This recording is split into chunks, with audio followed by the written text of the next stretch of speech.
Meeting properly.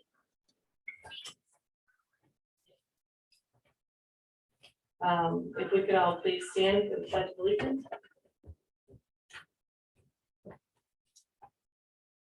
Allegiance to the flag of the United States of America and to the republic for which it stands, one nation, under God, indivisible, with liberty and justice for all. Right. Roll call. If you could say whether you are physical or virtual. Do we have anybody on for virtual? Maybe Bill. No, no, Peddler. Right, he's not part of the meeting. Somebody has their sound on back there. Can you mute? Okay. It says I'm muted. Output is what I'm thinking. So he's got a speaker on. Everything you said, I'm Gary? hearing. Yeah, I can hear it too. Just turn his volume down. Oh, yeah, that Turn one. the volume back, isn't it? Okay, so Mute button right while they're doing that, let's do a roll call. there. Shaky, Here, Wimmer, Oh, it's the key. McLaughlin, That was too easy. Like. Here. Krug, is not here. And he, yeah, he could not, I don't think he found someone to replace him, so. Olson, Olson is also excused. and Waltz. Here. Okay. Moving on to the agenda. Do I have a motion to approve our agenda as written? Mullins. Second. Mullins is first, Quick is second. All in favor, say aye. Any opposed, say nay. The agenda is approved. Okay. June 7th, 2022 committee meeting minutes. Has everyone had the opportunity to review those minutes? Okay. Hopefully everyone noticed that at the bottom of those minutes are the audio and video recording links. So in case you wanted to listen, in case you missed it, and we're also recording this one, correct? Okay. Are there any corrections to minutes?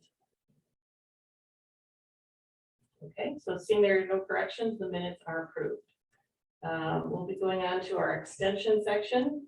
May we have, first of all, introductions, because I think that's pretty important. We're gonna start matching names to faces so that everyone's familiar for communication purposes. So we're gonna do this until it gets so old, everybody knows everybody. So can you guys stand up for the extension staff and kind of introduce yourselves? I'm Pat Wagner. I'm the area extension director serving the 5 counties that I'm department head for this county. Natasha Paris, regional crops educator serving 4 counties. And yeah, I'm the senior administrative assistant. Angela Smith, the vice coordinator for Adams. And then she was with us and the help of the educator. Thank you all.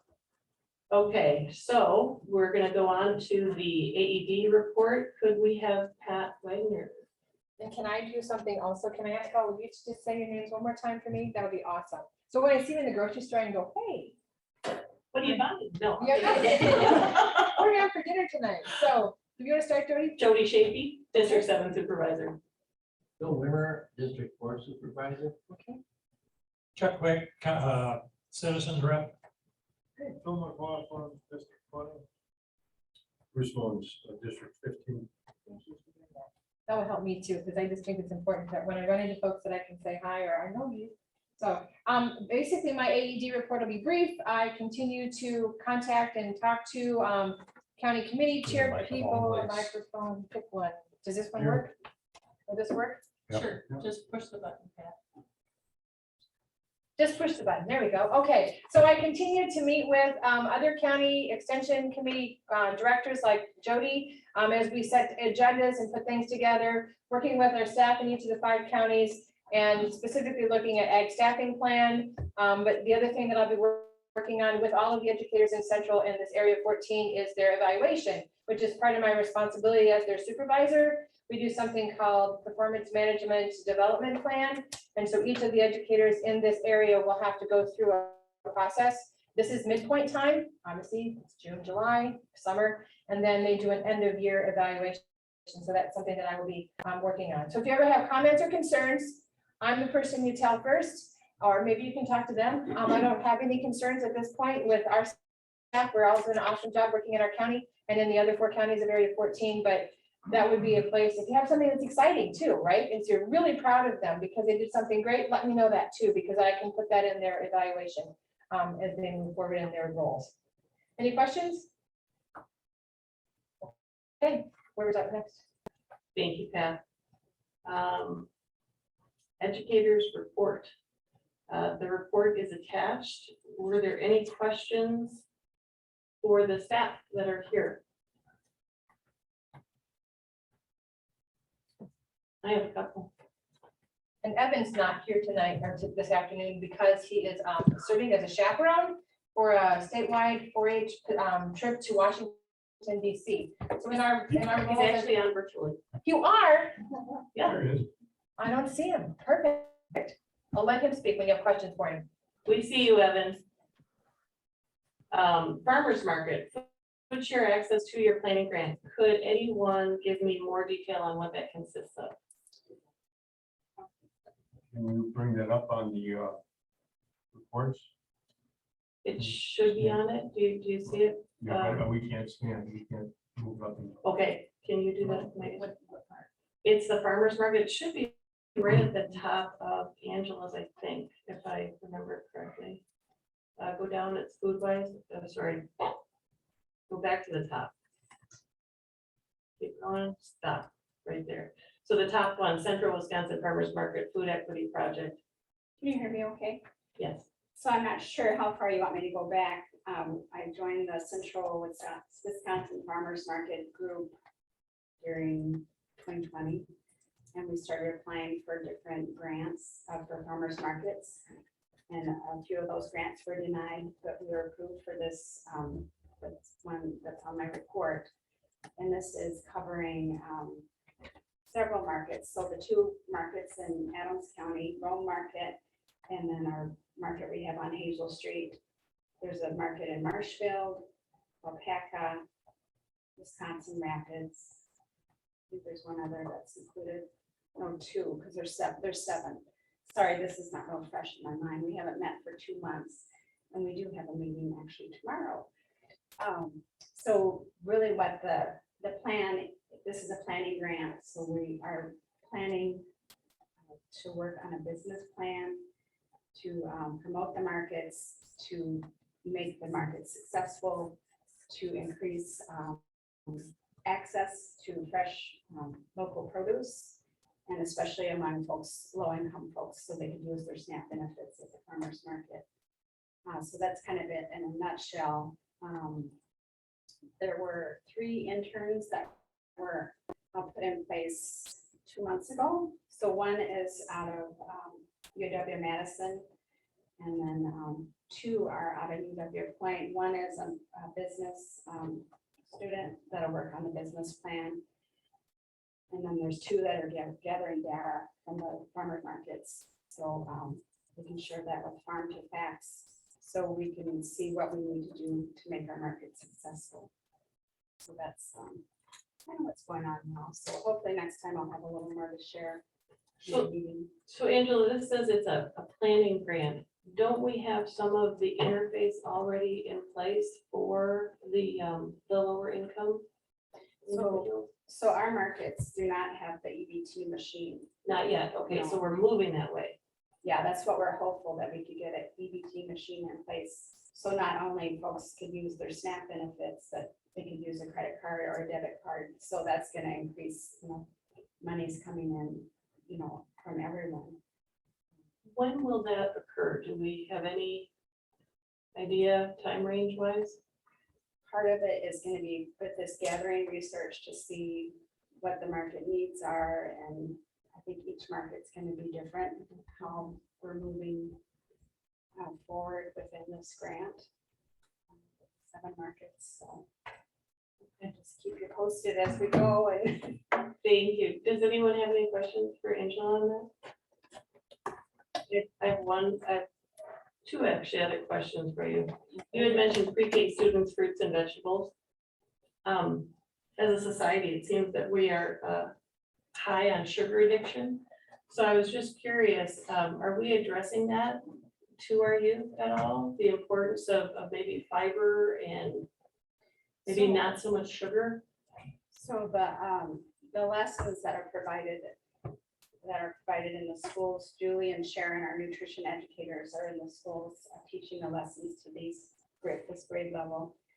And the lessons are mostly focused on my plate. So it's going over whole grains, fruits and vegetables, dairy foods, protein foods. And then there also are some components with added sugars, and it kind of depends on the age group, Okay, how in depth we're going, but that is something that's typically included. Some lessons that are included are on beverages, so Okay. looking at added sugars in beverages and then other foods as well. okay, So it's touched on, okay. Well, they're young, yeah. but you know, get them when they're young is my philosophy. When we were talking about health and wellness for adults, does any fasting information ever get presented to individuals? So for food wise, we kind of have strict guidelines to stick to that basic nutrition. So we don't go too much, like we don't go into diets. Okay, Just eating healthy is pretty much what we're teaching folks. And you really should not be on a diet if it's not something you can, sure, Continue medication to- and, yeah, it needs to be a diet you can continue for the rest of your life. You know, that you're able to meet all your needs and that you're happy with. So. okay, thank you, thank you. I have a question. I'm sorry, Angela, how does somebody find out about this? How does someone that may be in that qualification bracket be able to use a card or whatever? How do they find out about it? So I'm assuming you're talking about the farmer's markets? Yes. So a piece of that would be advertising, once we get the machines in place. So probably advertising at the markets and then with our partners, wherever we're providing, education to adults would probably be a good place. Or even through the schools, probably be a good place to share that out. So the continuance then is nothing actually is available at this point until the machines are in place at the markets. The only thing for low-income folks that's accepted at the farmer's market are WIC checks for women, infant, and children, check vouchers that you can use at the farmer's market. So those are accepted if the vendors have went through the protocol to accept those. But hopefully we'll have that EBT machine in place and then get the word out. Thank you, Angela. Anybody else? Okay.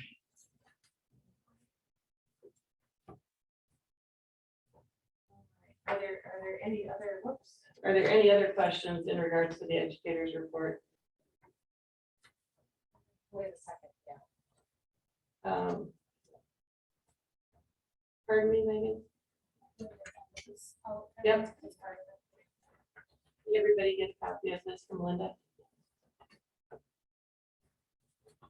I'm going to speak to the fact that Natasha's new, and so in the system, as we're working through this, I hadn't done my job of making sure she had her, well, I did. I talked to her about putting input in, but it's just a new system. So she was able to share with you this regional crops educator paper copy. And if we need to get that uploaded, we will to a system. But anyway, I wanted you to see this. She got it to me today. It's important that you know that she is meeting, greeting people already.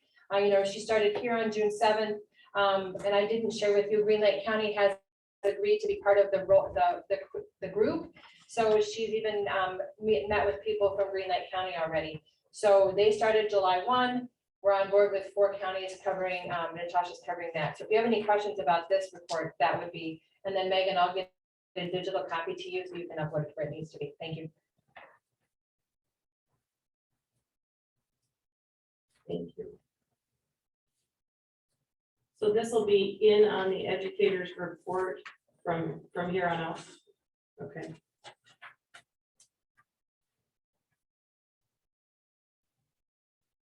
Looks like you're already busy. Trying to be. That's good. That's good. All right, thank you. All right, next up is Sheila Michaels and her health and well-being educator presentation.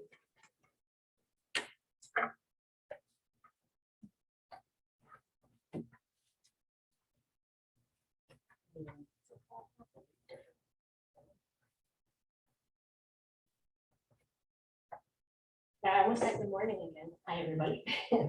I still want to say good morning. The last month, there was a question about what I do for my role, so I thought I would take an opportunity to share with all of you a little bit about what I do, but it turns out a little bit is a lot. So I have a PowerPoint here just to give you some visuals. So Megan is kind of trying to help me pull it up so we can get some of these visuals on the screen.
Or enter. All right. Maybe not. I hit the wrong button, didn't I? Okay. So I'm gonna start with a little bit about my background and then I'll jump into what I do here too.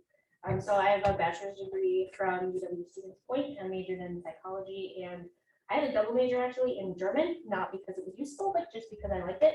And then I had a minor in child and family studies, so really interested in young people and prevention. And then I went on to get a master's degree, of a master's in science and education, specializing in school counseling.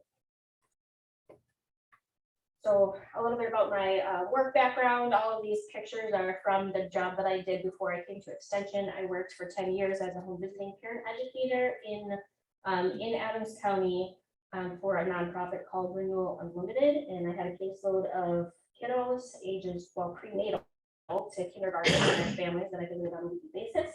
And prior to that, I was a school counselor in Wisconsin Rapids for a couple of years. And then I also worked at a residential treatment facility for teenagers. I was a youth counselor there. And I also have some additional experience in the schools as a substitute teacher and tutor. A little bit about me personally. I am married and I have 3 wonderful children and a cute dog that I just have to take every opportunity to show off if I can. So my role at Extension, I started in 2020, actually in February, as a health and well-being educator for serving in Adams County. So as you know, Extension serves this statewide as well as local communities. So my focus area is Adams County. And my area of focus is mental health and well-being and substance use prevention. So this is in the beginning of 2020 when I started. This was a brand new role to Adams County and a relatively new role to the Division of Extension in general. So just to give a little overview of what mental health and all that work encompasses. So mental health is psychological, emotional, and social well-being. It affects how we think, how we feel, and how we act. It also helps determine how we handle stress, how we relate to other people, and how we make choices. Mental health is influenced by biological factors like genetics and brain chemistry. It's also significantly influenced by life experiences. Family history plays a role as well. And mental health is also really closely tied with physical health. why that matters so much. So I don't know if you're familiar with this diagram, but over here on the right, it's detailed. You don't have to pay attention necessarily to the details, but just noticing that health and health outcomes. So how long a person lives and their quality of life is impacted ultimately by multiple different factors, including health behaviors, access to clinical care that's high quality. Social and economical factors are really huge, and that is a person's access to employment, education, income, family support, social support, safety of the community that they live in, as well as the physical environment, which is where the air quality, water quality comes in. Housing and transit is also encompassed in there. So when we think about health, we don't always think about all of these factors, but a lot goes into it. And this is recent data from county health rankings. And Adams County is historically and consistently ranking in the low end of health as far as health outcomes as well as health factors, where the county health rankings data, they do a significant data research on this, and then they rank the counties to compare counties across the state with one another, and they do this, I believe, nationwide as well. So this is where Adams County consistently falls. It ranks at 69 to 70, depending on what factors you're looking at. And then if we focus in on youth, because a large part of my role is focusing on youth. So I wanted to just give you a little bit of a idea of where we're at as far as our youth go, in particular around mental health. So in fall of 21, so just this past year, Adams County high school students took this youth risk behavior survey. If you've ever heard of that, it's a common evidence-based survey program that's given to young people nationwide. So our AF high school students were asked, the ones who took the survey in the fall were asked if they had experienced significant problems with anxiety, had experienced prolonged disruptive sadness, which was defined to meet, it's very closely, the definition that was given to them was closely aligned with what it takes to be diagnosed with an anxiety or a depression disorder, or if they had intentionally self-harmed without intending to die in the past 12 months. And our AF high school students reported 62% of them answered yes to at least one of those questions related to depression, anxiety, or self-harming. And that's compared to 2019, so 62% in 2021, and that number at the same school, same questions, was 60%. So this is not just a COVID-related factor either. And unfortunately, even more heartbreaking, 24% of AF high school students had said that they had seriously considered suicide in the last 12 months. That is an enormous, alarming number of students. So that's the next question is, what do we do with this information? What do we do to help prevent kids from getting to that point, and adults as well? So this is just an image of what we refer to in public health areas as the upstream prevention. So this is a river, and it's explaining how the folks in the river near the waterfall are in dire need of saving. And those are folks that you would say analogous to maybe perhaps people who are considering suicide. So they need intervention, they need help. What can we do though, if we move upstream to where people are struggling, but they're not quite at that dire need yet? And then if we move up even further, what's causing people to really start to struggle? And what can we do about that? And so the image represents trying to fix the bridge, so to speak, to prevent these problems from getting worse and getting to that point where it's a dire need. Okay, so what do I do? Essentially, I would say in my role, I work in two different ways. The first one is direct education, and that's where I'm teaching skills, teaching strategies to people who can use them in their life. And then the second way is collaboration. So that's, what just like you're doing here, collaborating with a group, with a team to problem solve together, generate ideas together, come up with some solutions together.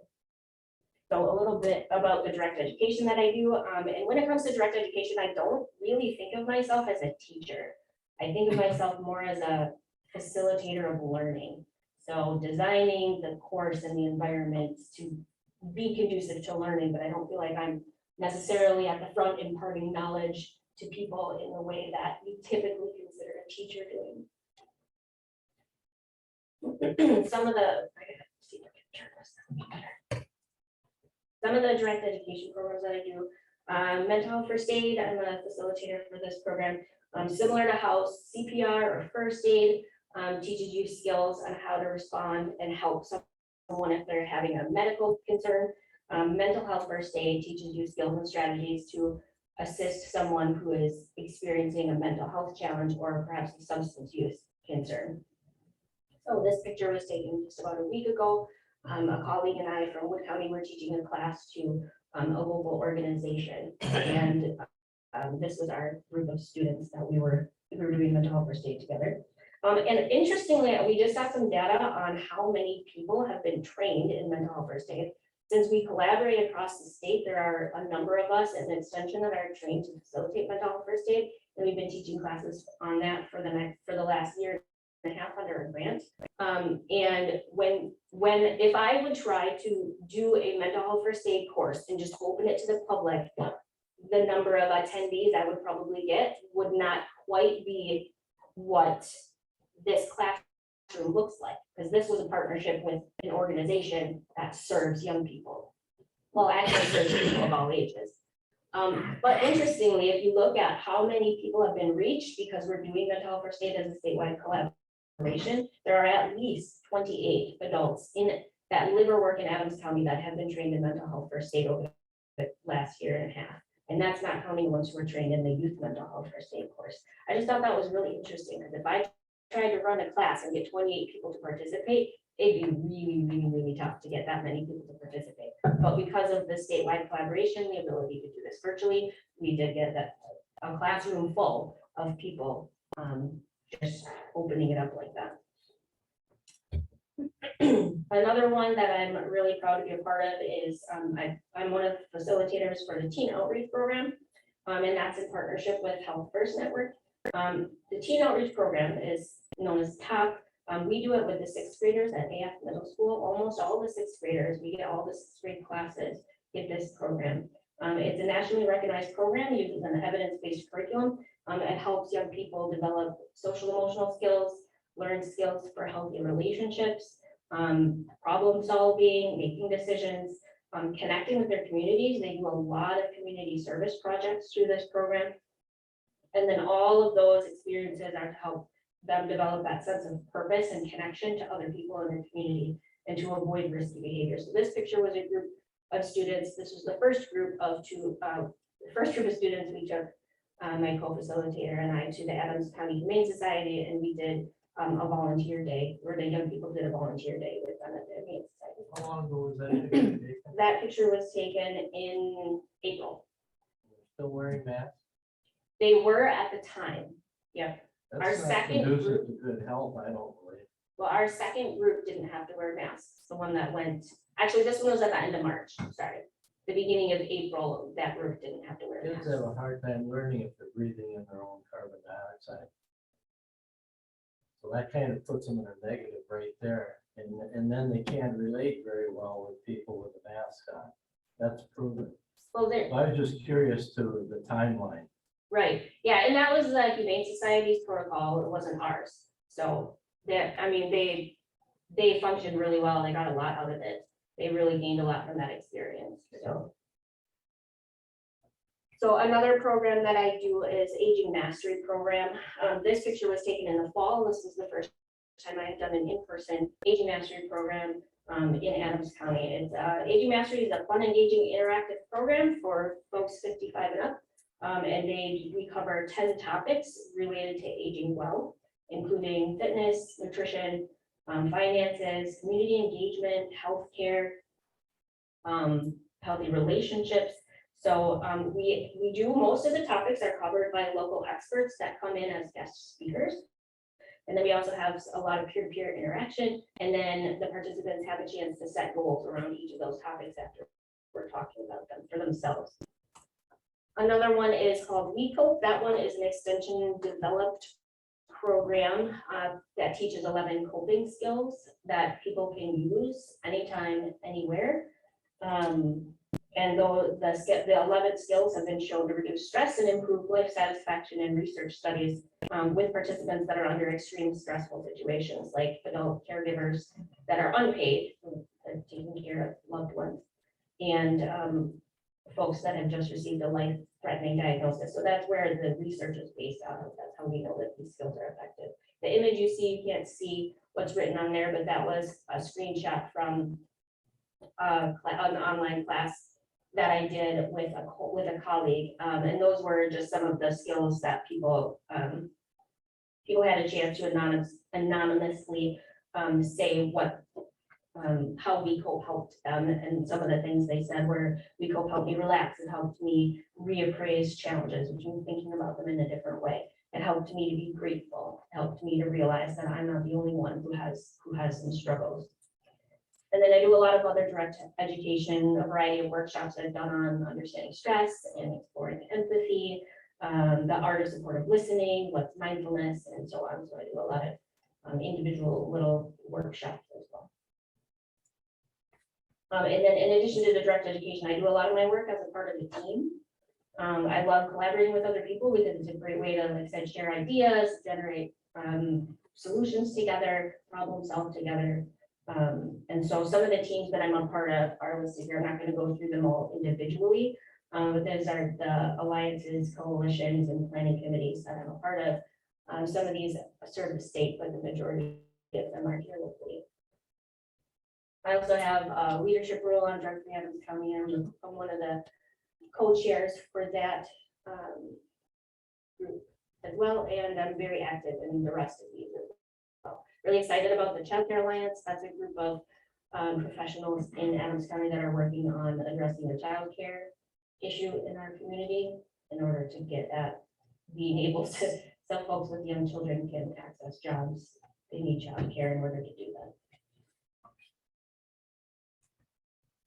Okay, thanks for giving me some of your time to share a little bit about what I do. If anybody has any questions. Bruce Mullins, now you educate, schedule education classes and those things. What if somebody seeks you out? I mean, is this in our county? If I remember at the beginning, we don't have in our health system, it was said that we are missing in our county health system psychological help. Is that true or am I off on that? There are mental health and psychological services provided in the county, but it's not nearly enough to meet the needs. Okay, so if someone comes to you, then you, and it's a situation where they need help, you turn them over to the county then? It depends on what the situation is. So what you're referring to, I think if I'm getting your question right, is you're asking about sort of someone who would help the person navigate the health system and find out where to find care. Is that what you're? I guess I'm gonna back up on the question. We asked at the beginning, what makes the county's ranking where it is? And Adams County is like 31st. 30th or 31st out of the 32 counties that we have in Wisconsin. We're ranked very low. And part of that is healthcare, psychological care, different things that are provided within that county, dentists, medical field, and those things. So is this making an improvement in that area now that we have more available, or has this been available for quite some time? I still don't understand the question, sorry. So I'm not a medical provider or a healthcare provider. So I'm an educator working on helping the average community resident or whomever is interested in learning skills to help them cope with stress, or skills to identify or help a friend, a colleague, a family member who might be experiencing some mental health challenges. So I teach classes along those lines. I'm not a therapist, for example. Thank you. You mentioned 24% were considering suicide. Did you look back at the couple of years, to see, are we talking COVID? Are we, Sadly, 2019 data was 20% at that same, at the high school. So it went from 20% to 24% between 2019 and 2020. is there any studies that look at, instead of perhaps outsourcing childcare, more keep the kids at home, have a parent, so now we have to actually get the whole economy situation, job situation, and whatever. I think from my view, and I don't know if this is what everybody shares or not, but it seems as though when two parents are gone from the house, we rely on childcare. And I'm thinking there's a problem there. Are there any studies that would support that or not support that? There's data showing that there's a problem of access to childcare, and this is not exclusive to Evans County. This is a regional and a statewide and a national problem that we have in our country. The fact is, there are a lot of parents who are single parents and they can't afford to stay home with their children. They have to work. But if childcare is not accessible or it's not affordable, which generally speaking, it's challenging across the nation, but extremely challenging here. We're in what's known as a childcare desert, where there's not nearly enough childcare slots to meet the needs of the children.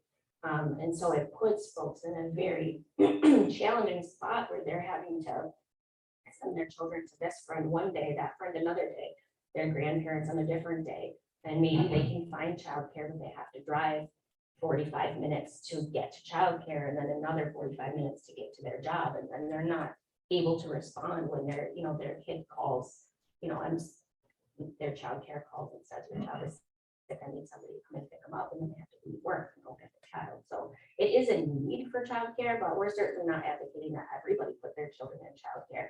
But we would like to have enough childcare available that's high quality, that the children are getting good learning experiences, building those social emotional skills in an appropriate setting, as opposed to being bounced around from caregiver to caregiver. Or in a lot of cases, parents are, if there are two parents and they can't afford for one of them not to work, they're having to split shifts. So one of them works third shift and the other one works first shift.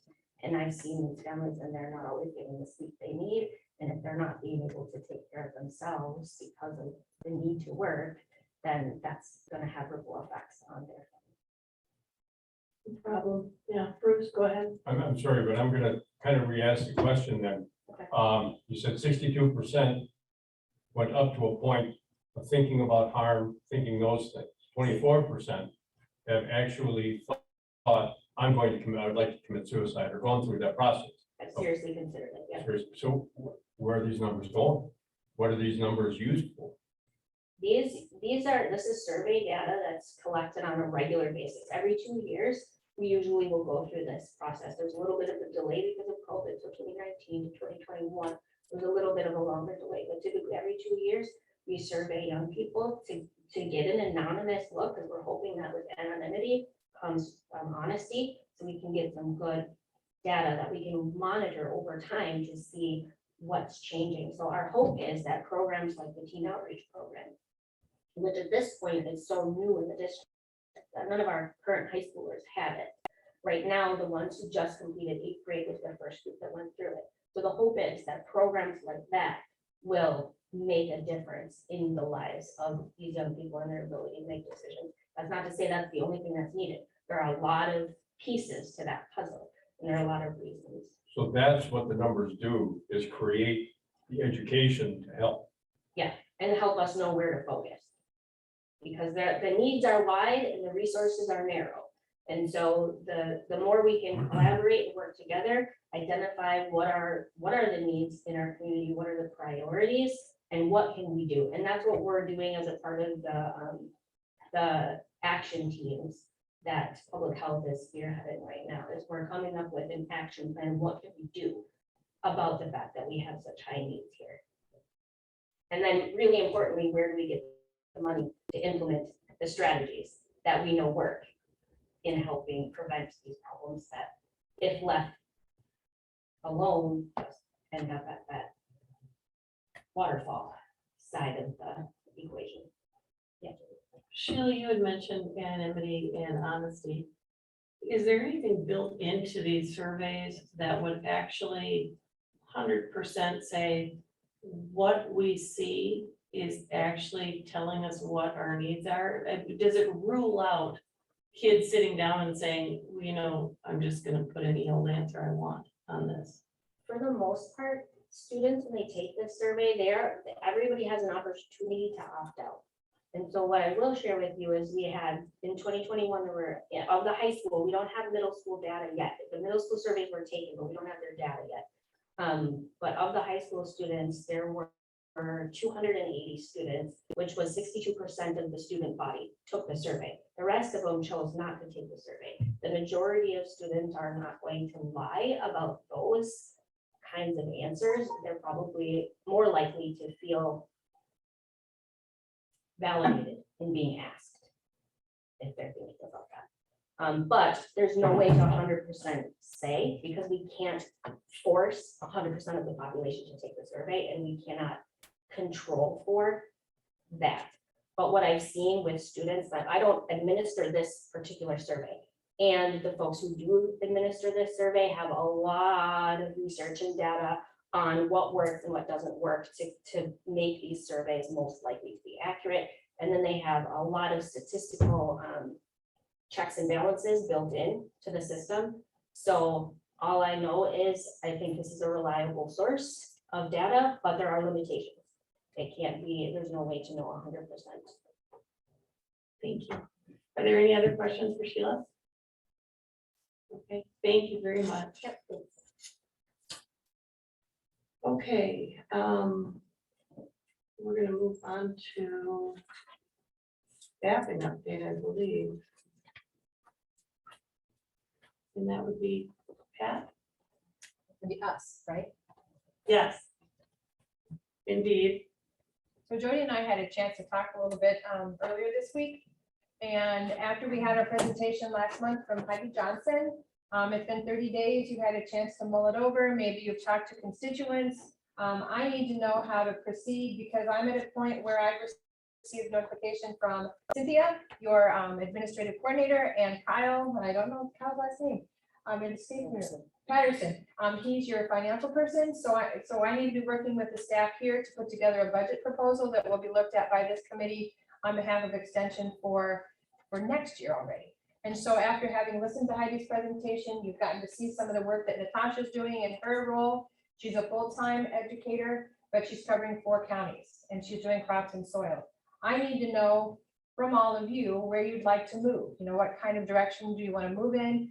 Currently in the budget for 2022, you had allowed for a 0.33 FTE in the agriculture category of our extension educator opportunity, okay? And so we are using 0.25 for Natasha's position, and then the other 3 counties are contributing the same number.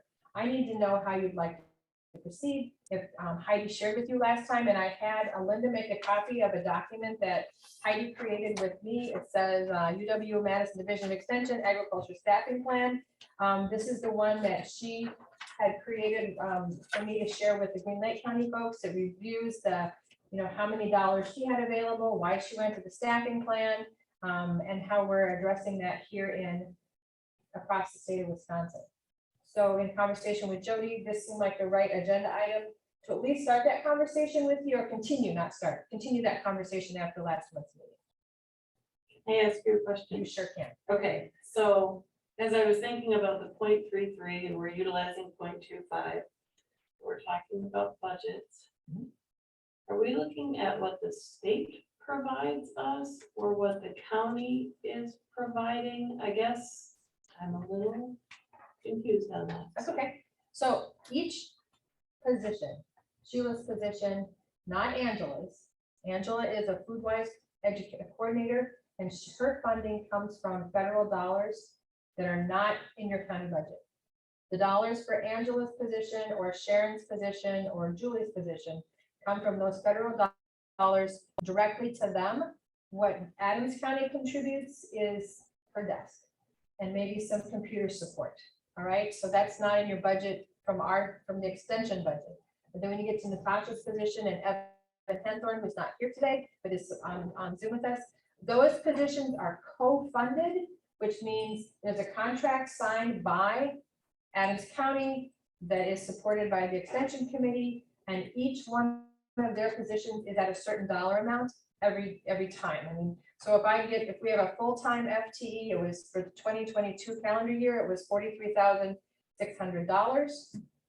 For Sheila's position, for Evan's position, because those are both full-time, for Natasha's, it would be 1/4 of that.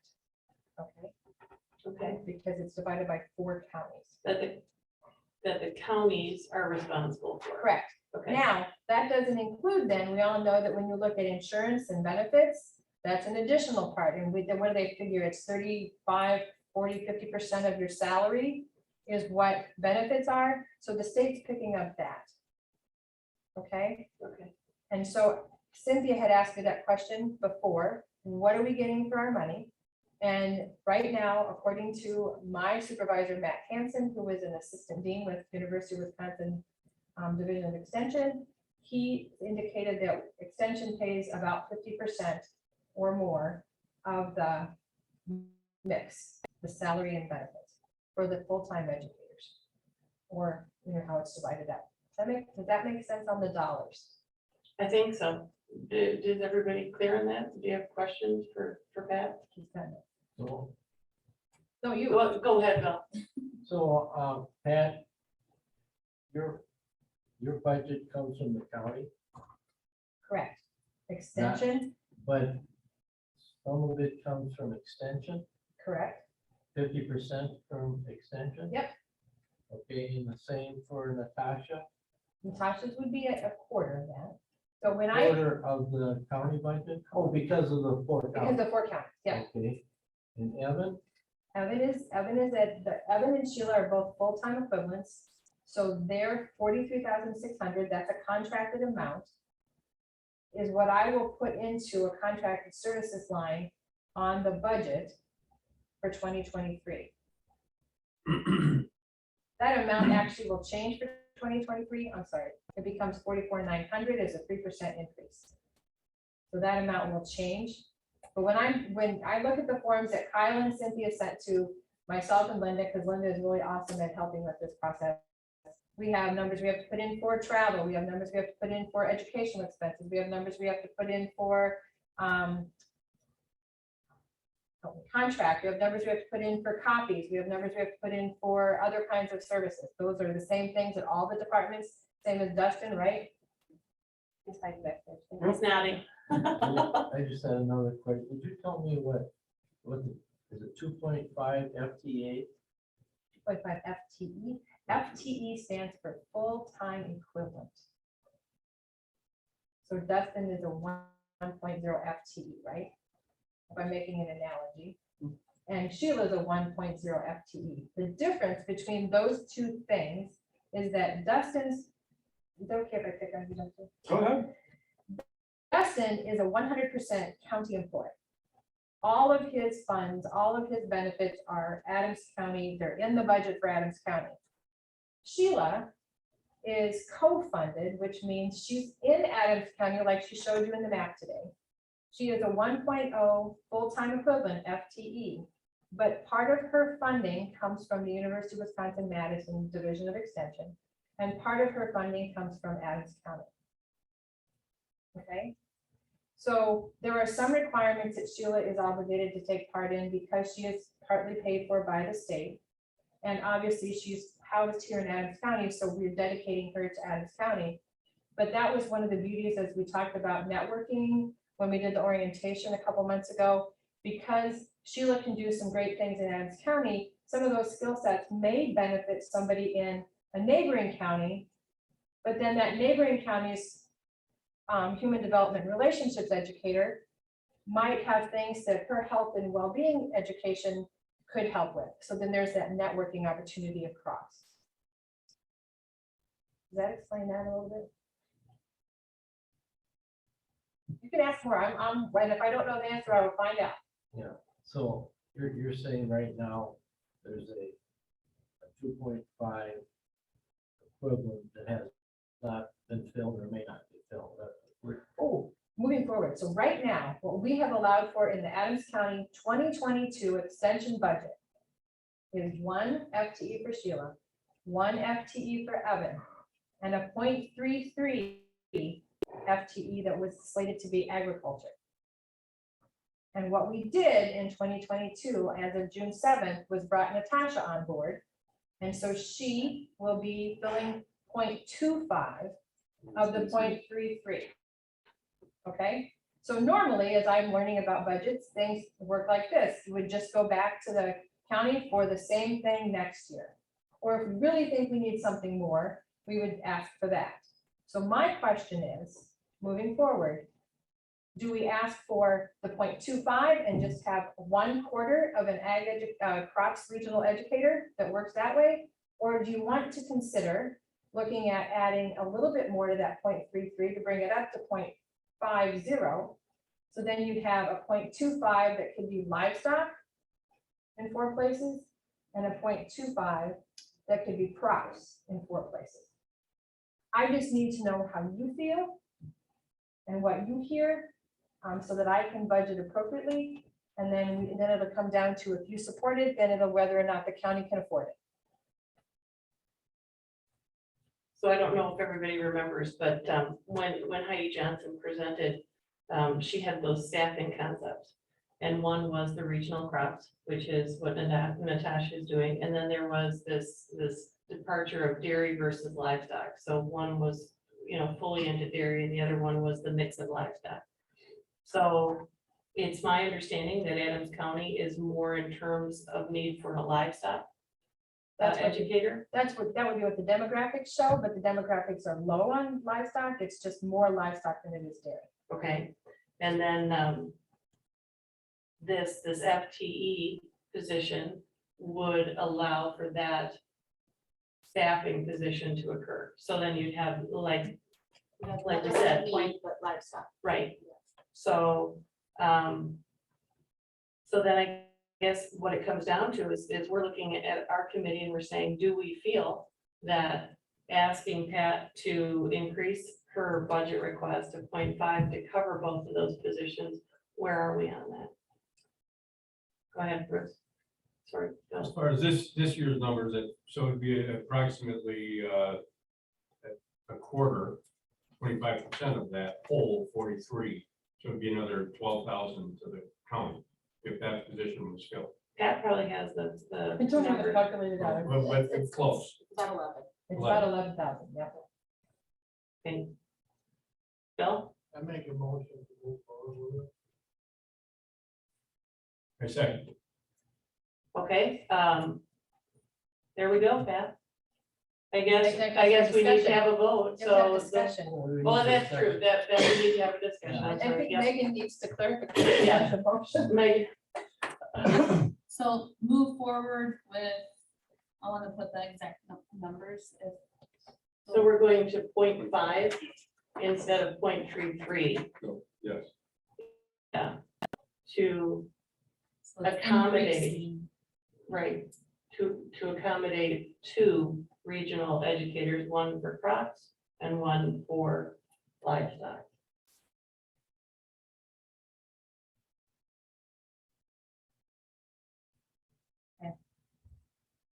Okay, discussion. Bill, Well, Natasha just came on board yes, and we Microphone, really, Bill, sorry. so so we're not giving her much time to really see what the needs are. I mean, what, 1 month?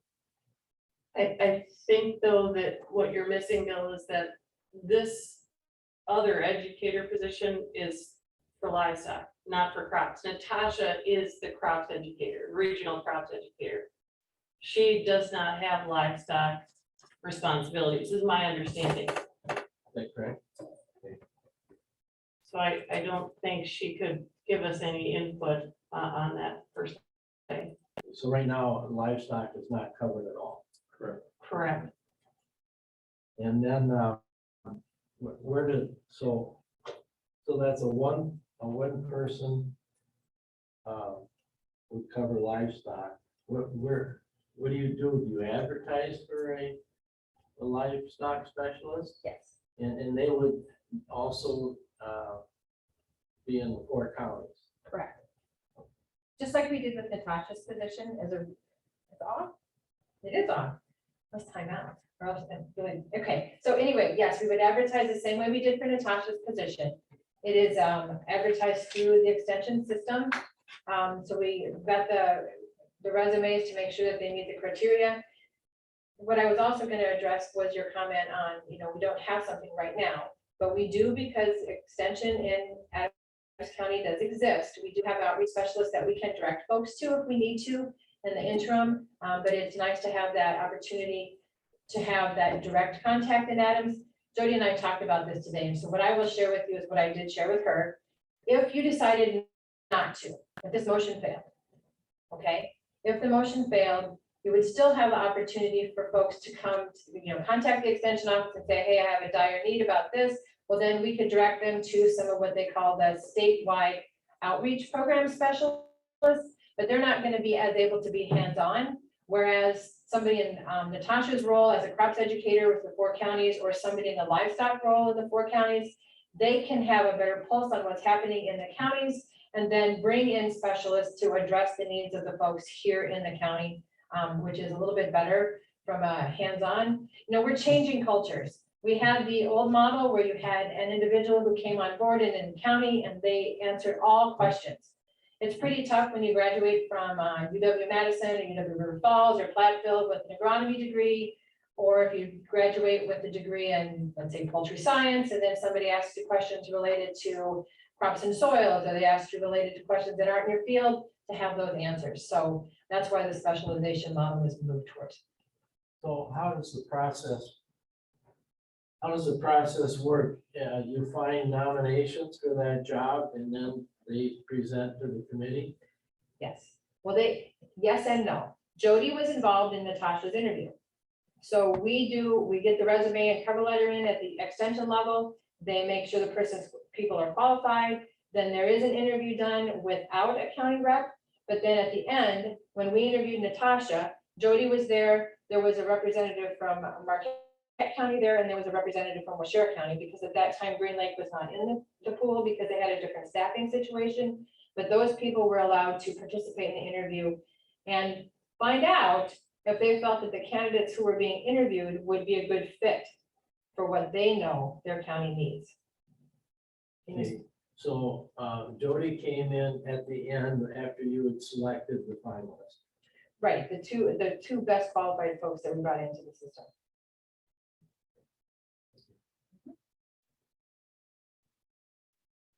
Okay, are there any other questions for Pat? Do we wish to Call have the any other question. questions for the committee for discussion? Call the question.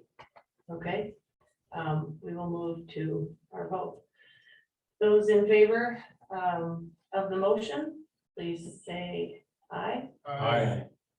And are there any opposed? Please say aye. No opposed, the motion has passed. So, So we'll draft a budget that way, and then you'll have the opportunity to ask more questions. And if something else comes up in the meantime, please don't hesitate to let me know. Okay? thank you, Pat. There is one question. I'm sorry. So No, that's fine. we're recommending. You're recommending. Our motion is to The board recommend has that- to approve that. I mean, it still is Right. another process of approval. You're Right. absolutely Very good. correct. Thank you, Bruce. I just turn my mic off, so I kept on. All right, thank you. Oh, no, Pat, you're on for the next one too. I'll be brief. So we had retirement. Larry Arneson retired at the end of May in his part-time role with our extension office as a sports staff person. We did go through the process of reposting that position, and we will have a new employee beginning that role on July 11th. She'll come in for her check-in, and then she will start. off 7/12. So, are we allowed to say who? Laura Schultz. Laura Schultz. So she's a retired teacher who was looking for something to do in her spare time. So she will be able to be there, which makes a good working arrangement between she and Linda. And is that a full-time? Nope, it's It is half. gonna be 40 hours for 2 weeks. So she'll work 3 days one week, 2 days the next week. Okay, okay, thank you. Thank you. Okay, the financials were attached. Are there any questions on the expenses or the revenue for the UW extension? I see none, so we will move on. Land and water, Golden Sands is. Yeah. Okay. I'm attending virtually, if you can hear me. Yeah, sure. Can you hear me? Thank you all for coming, appreciate it. Thank you all. And could you talk to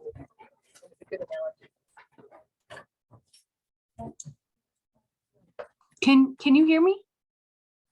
hold on 1 second. The volume.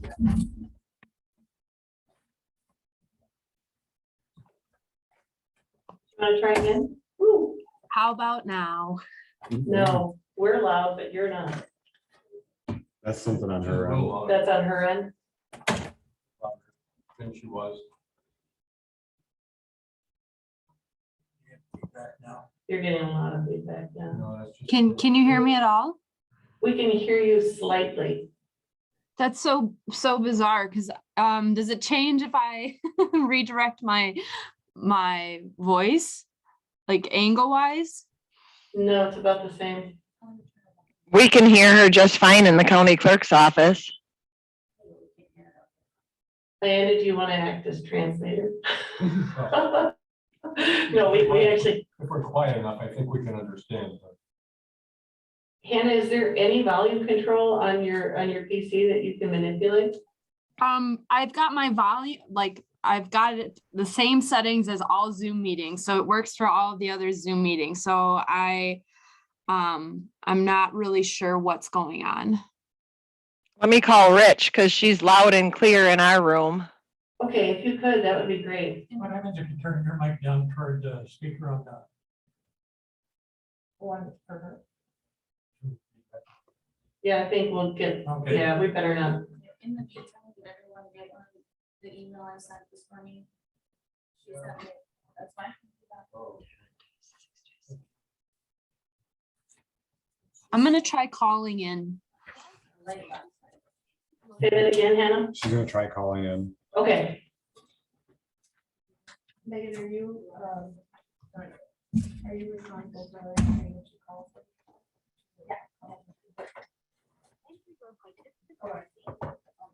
Okay.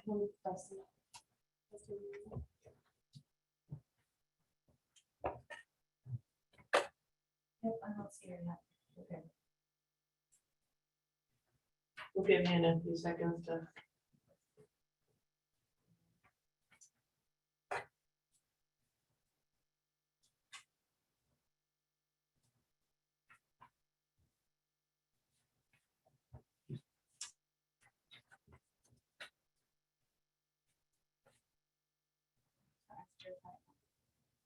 Can you hear me? Hannah? Hello? No better. Is that working? We can still hear you about the same. Is Rich coming to troubleshoot or?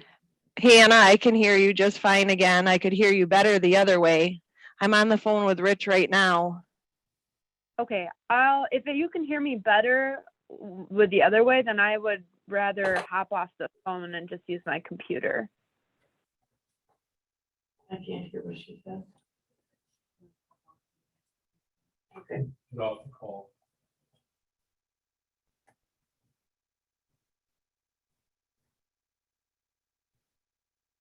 Anybody else that's on Zoom? So like, Paul, can you hear Hannah? Paul, can you hear me? This is Bill Pegler. I can hear you fine. I can hear you fine. Paul, your mic is up instead of in front of your mouth, so I didn't hear what you had to say. Sorry, I can hear her fine. You can hear her fine, and I can hear Paul Fine, I can hear Bill fine. But they're quiet. But they're very They're, quiet. they're quiet also, yeah, Rich is on his way up. okay. Okay, Maybe it just needs the volume turned up to the whole sound system. Anna, can you hang on? Rich is on his way, and then I'm just gonna go forward so that we keep moving the meeting along, and then we'll come back to you, okay? Yeah, I do have to hop off at least by 2:20. That's the latest I can stay. Say that time He again, has to get off at 2:20. 2:20, okay. 2:20 is the latest. I'm already beyond. No But at worries, hold 2:20 on, we're just going to, just go down a couple and then we'll come back. All Okay, good, all so- good. Thank you, Ann. Okay, so the FSA report, Doreen is not attending today. And the next meeting for her is this Thursday, so she may have something to report to us next month. In terms of the Central Sands Groundwater County Collaborative, did anyone from our committee attend that meeting? I was not able to. I think Phil, you were invited, but I don't know if you went. Lana, right? Okay, I know that Anna James did, but she is not available. So I'll reach out to her further and see if she has any. will be coming through here. And that was the only button I touched. Lana, can you talk? Can you hear We're me now? testing volume. Yes, I can hear everyone. Okay. so I can hear Rich talking. Lana is Rich. Rich is here, we're just testing. She said that Hannah was worse. Actually, Justin, did you do this? Okay. Have her test again. Lana, can you- Hannah, go ahead and test. oh, that's good. Yeah, okay, now what about Hannah? Can you hear me? Yes. Yes, okay, so we're back up and running. We didn't even need Richard. Good What job, did we- Dusty. What do we have to do? Oh. All right, okay, so we're gonna bounce back to number 12, which is the Golden Sands. And Hannah's gonna talk with us about the voluntary dues. So, all right. Did everyone get a chance to look at Hannah's numbers that she sent us and what the various positions perform?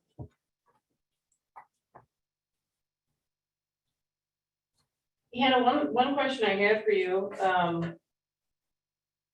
is, one of the questions that aren't answered that I didn't see anyways, was how many counties are committed to Golden Sands, and what do the other counties do for their dues? Yep. So if I could just, do you want me to answer that right now, or do you want me to recap on the documents that I shared with? Why don't you do your recap first, and then I'll just put a star by my questions and we'll go to those afterwards. Okay, so the two documents that I shared were in response to the request from the last meeting. It was in regards to voluntary dues membership request of Adams County. Last year, Adams County had provided $1,900 to support the RCND, and it was requested that I share our draft overhead budget to see the financials for the organization, and you can see the breakdown for how we use our for administrative stuff. And then it was also requested that I provide a summary of all of our positions and each of the roles that each of the different positions perform. So in the draft overhead budget, what you'll see is that in this on page 1 in the first column is a description of our different projects. Our column 2 includes our total 2022 project budget for each of these projects. Our total projected income for 2022 project budgets is just shy of $1 million. Of that $1 million, we have a percentage which goes to support like overhead and administrative expenses. And what you'll see is that with dues, dues is listed underneath the description column. It's the third from above the total projected revenue section. that goes towards administrative and overhead stuff. all of the administrative and overhead expenses or funds that are generated from our project support the different expenses outlined on page 2. So we've got various insurances, general liability, property, commercial, general liability. We've got that's workers' comp and whatnot. We've got some professional services. We have our administrative team, different positions, which are funded through administrative work, and office supplies, postage. It breaks down to rent, storage unit, etc. So all of our projects, and then the dues, donations, and some of our interest that's generated throughout the year. A percentage of that goes to support our administrative and overhead expenses on page 2. So if Adams County were able to support and fund the $1,900 voluntary membership request, that would support all of our projects that we have going on. It would support our administrative staff for supplementing these projects. It would help us basically with our functioning, and for percentage wise, so $1,900, if you wanted to think about the percentage of the contribution for Adams County, you could take our that $1,900 and divide it by our total projected expenses for our administrative stuff to figure out that percentage. So this is a summary of our proposed and approved overhead budget for 2022. So I wanted to have full transparency about project income and then expenses. The second sheet that I had shared was for, I also wanted to share, so that Golden Sands employee, the one that breaks down all of the different positions. I did include some little asterisk notes to let Adams County know what opportunities might be available for you to get involved, whether it's the county or constituents or lake associations, farmers, grazers, you name it. There are ways to further build upon the existing relationship with Golden Sands and the services that Adams County is receiving from the organization. So please take a look at that, and I'd be happy to answer any questions. To answer your question about membership dues, 75% of our counties are, I think it's about 75%, or the majority of our counties do pay full, that full $1,900, and other counties, depending on their budgets, provide what they can. So there is a little bit of range. I don't have that, since that wasn't a request, I didn't have that document prepared to share. And if anybody would be interested in learning more about, the ins and outs of all of our project positions and what they're doing, I'd be happy to share all of our council meeting minutes where we provide oral updates about all of our projects. And then we also have staff reports too I could share if that would help Adams County Land and Water Committee evaluate and assess Golden Sands as a partner. Did that come through? I guess I would open up questions for Hannah at this point in regards to what she's already presented. Is there any questions for Hannah? Yeah. Hannah, which of throughout the document, it talks about the different employees and funding, kind of options for the county to use, or programs for the county to utilize. Yeah. Which of those are we currently utilizing?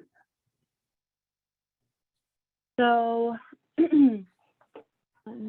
me open my sheet back up.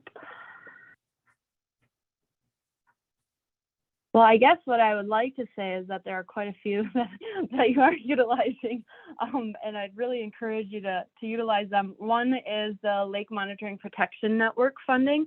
The state has allocated funds to each county to use for aquatic invasive species coordination, outreach, and education and collaboration.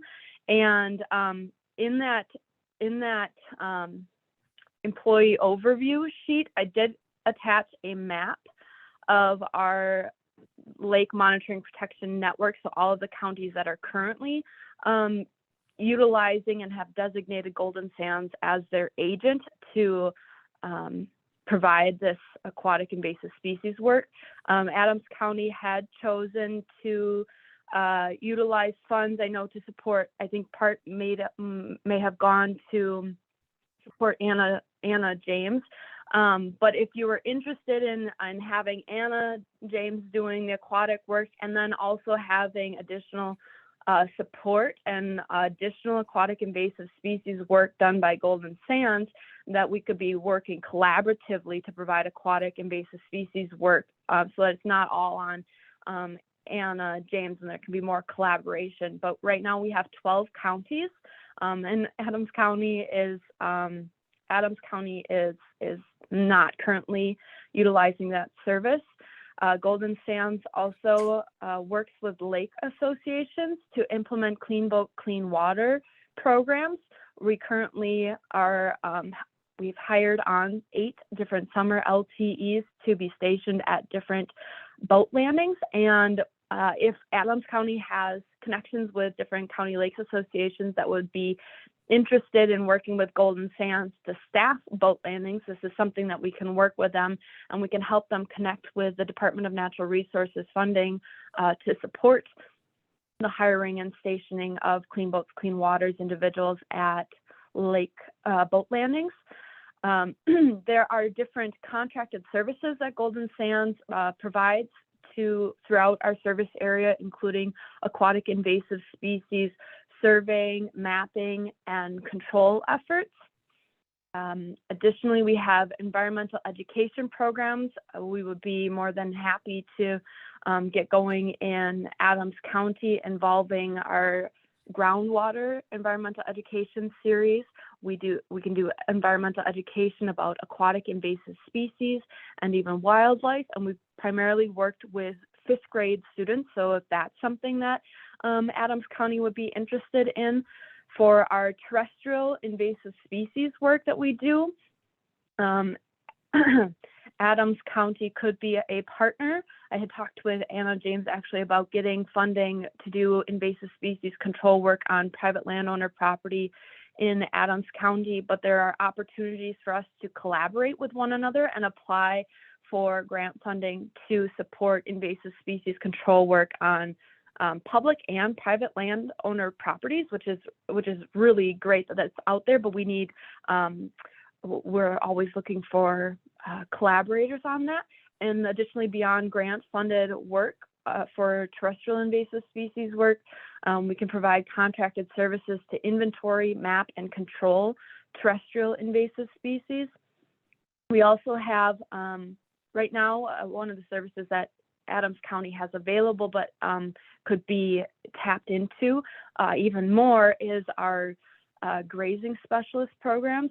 We have 2 grazing specialists on staff that can provide technical assistance to livestock producers throughout central Wisconsin with writing grazing management plans, which then help producers apply for and qualify for cost share funding with the Natural Resource Conservation Service. We also have funding to support educational workshops, pasture and soil walks, doing site visits, et cetera. So if you've got livestock grazers, they should connect with our existing grazing specialist staff. So that's a ever-evolving opportunity for Adams County producers. And then we also, there's other things that you are already tapped into, but could elaborate on, including the overlap with the Natural Resource Conservation Service. We have a soil conservationist located, they're located actually in the Green Lake office, but they're working under the direction of Caleb Zahn to help with conservation services to Adams and Green Lake and Waushara and Marquette counties. And so there could be opportunities for doing additional outreach and education, site visits with producers to get them implementing conservation practices on their land. And then lastly, we work with the Central Wisconsin Windshed Partnership, which does installation and maintenance of live windbreaks, which are planted to reduce wind-based soil erosion. So private and public landowners in Adams County could contract with the Central Wisconsin Windshed Partnership to have live windbreaks installed. So those are some of the different things that Adams County could be engaging more with the RC&D. This is based on our current grant funding and opportunities, but there are so many grant funds out there that the opportunities and the collaboration is endless. So I'd strongly encourage your support. I appreciate Adams County for allowing me the opportunity to speak to you twice now about the RC&D. And I guess if anybody has any final questions, otherwise I will have to hop off. Hannah, so my understanding really is that Adams County is not utilizing your services currently. They are, because it's available to them, but I think there's greater opportunity to tap into. Sorry, it's a mixture of both. For the services that you're not partaking in, there's opportunities to get involved with them, and there's opportunities to develop additional services that Golden Sands can provide. If one was to acquire more of the services that you provide, are there additional costs? Because you kept mentioning contracted services. Yes. There would, for certain contracted services, there would be an additional cost. We work with a lot of lake associations that are actually paying Golden Sands to do additional invasive species mapping, surveying, and control efforts. We also work with other county land conservation departments. They set aside money in their budget specifically for aquatic invasive species work. And then they contract with us. Some counties are even starting to do that for the terrestrial, so land-based invasive species. So there is an additional cost.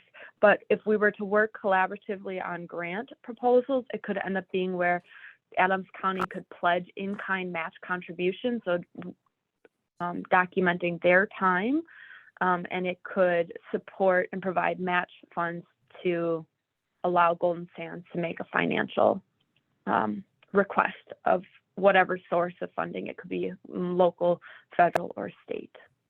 Okay, well, thank you very much for coming a second time. And I think you've given the committee things that they need to think about and consider. So thank you. I know it's after the time that you needed to go. So thank you, Hannah. Yeah, thanks so much. Have a great rest of your day. You Bye-bye. too. Bye-bye. Okay, so we can wait for Bruce to come back. But I think as a committee, we need to discuss voluntary dues. I would also like to point out to me, and this is my opinion, I'm not saying anybody else's opinion, the same things that Anna James and your staff are doing seems to be redundantly being done at this organization. And if we took them up on some of their opportunities, we would be paying even more than just our dues. So I just, for me, I'm not a fan, but I will leave that up to committee discussion. Dustin, do you wish to interject on anything? I asked that question for a reason because I knew the answer already. The first two main ones she has on there, the aquatic invasive species coordinator, Anna's at like the top of the field for doing that work. it looks bad that there's a hole in the middle of the Wisconsin map, but there's a reason for it. The other counties don't have that staff on, person on staff. We do. She's a water resource specialist, so she's also the one that does the training and coordinates Clean Waters. Clean Boats, Clean Waters for the entire county. She did a training, what was that, a few weeks ago? Today. Oh, yeah, thank you. Environmental educator, the 5th grade group, that's exactly the group you do, correct? So I guess terrestrial, we are maybe a little lacking in. The grazing specialist, I'm working with some GW extension. Right, Uh, so we've kind of got that covered Well, now. who does that in the extension? Well, we The just, livestock person you guys just approved. right, so She'll we be a just, grazing specialist? Yes. she'll be a livestock specialist, which will incorporate. And not the same, but between them and the crops, I would think they have to be able to assist you. Two different animals. And there are Grazing outreach And specialists. confinement are not in the same ballpark. Now they may consider somebody that's a grazing specialist or a confinement Right. specialist, but the two are worlds apart. We haven't had a lot of call So for. anyway, I guess I have to see the credentials of the person that they're talking about. But there may be something here. I don't know what they charge to contract, what their contract services are. We have no idea. But there's a lot here that that I need to look at, because some of it might be helpful and other of it, like you say, we might already be covered. I guess one question I have is, do you have to do your voluntary dues if you're gonna have them as a contracted service? So let's say there's one aspect. I can reach out to Hannah and find that out, because I don't know that question either. Bruce, while you were gone, we were talking about the fact that land and water staff pretty much has a lot of this. And then also, when we were talking about what we just approved to pass on to the county board for a livestock educator, that would be something that I think would also become redundant if we had this. The other thing, and I don't have my notes on it, I'm not exactly sure where they went. I talked to Pat today about outsourced specialists. They're with the extension hires them on. There's a gentleman down in Monroe County, over in Monroe County, that is a beef specialist. So we have the opportunity, if we can't get our answers from our staff and our sources, to maybe not pay for those services, but still get our answers, because we're all kind of working with the state collaboratively. Just Bill, because I know that you were curious about the livestock, dairy, grazing, they're not all the same. I agree with you. So, yes, Phil. Just to add to some of the discussion, I didn't ask the question, obviously, but I have a suspicion that if we ask them to assist with grant writing, there's a bill for that. Oh, for sure. And what I know about the county staff, I think they're fully capable of handling that item as well, successfully. Dustin's nodding, so I'm agreeing, and I think Anna has written a couple of Well, I'm them. sure she has. Yeah. That's what, all right, if you want to comment, but I'm gonna make a motion that we do not pay. Okay, do I have a second on that motion? I'm gonna second it, so it opens up. Open for discussion, okay. So, Bill, you had pointed out that you would feel more comfortable giving enough time to read over these positions and ask more questions. The voluntary dues aren't due like yesterday. We have time.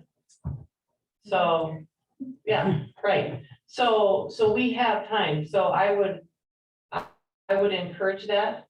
But Bill, let's open it up for a discussion, right? Chuck, Bill, Bruce?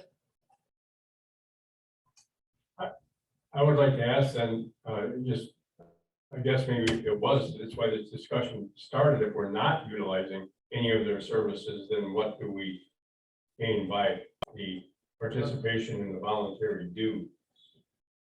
And I'm gonna lean a little bit toward Bill because he seems, well, at least from the way he's talked right now, it seems rather knowledgeable on some of these areas. But if you were to look through this, Dustin, I don't know if you could pick out even one of these areas of assistance that we would use, and apparently we're not.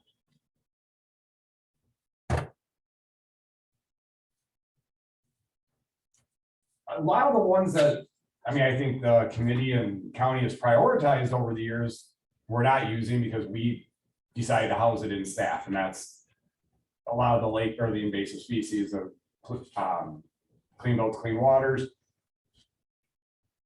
Could we work with them on the terrestrial? Possibly, and then the question would become, for the $1,900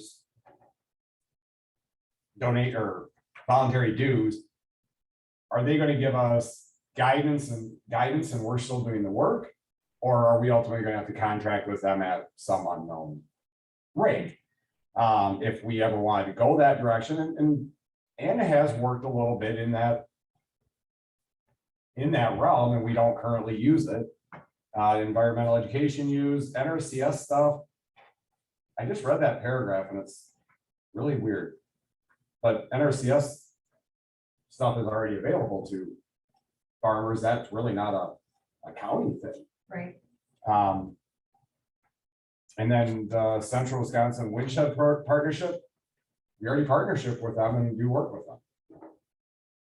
Without the middleman or what she's talking about. I mean, what? Same with NRCS. Right. We'll go directly to them instead of versus. Right. So like the short answer is I don't know. I mean, I don't know as if there is a program we would utilize. Excuse me.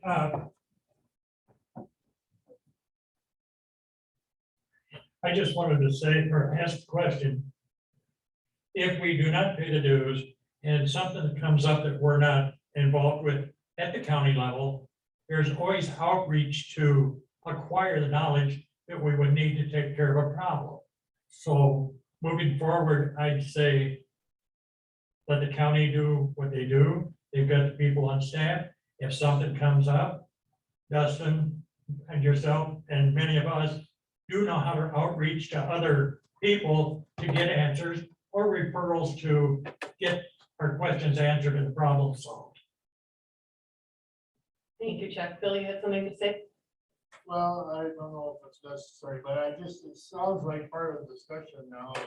So okay, we concluded that we do not utilize the services. So now it also sounds like at least some of us think that we should pay the dues because we might utilize some of the services, which you're gonna have to pay extra for anyway.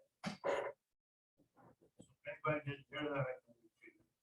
Did everybody hear it? Okay, But it might not have gone out to the. well, that's true. Okay, Phil, go ahead and repeat it. Okay, we concluded, it appears that, that we are not utilizing their services.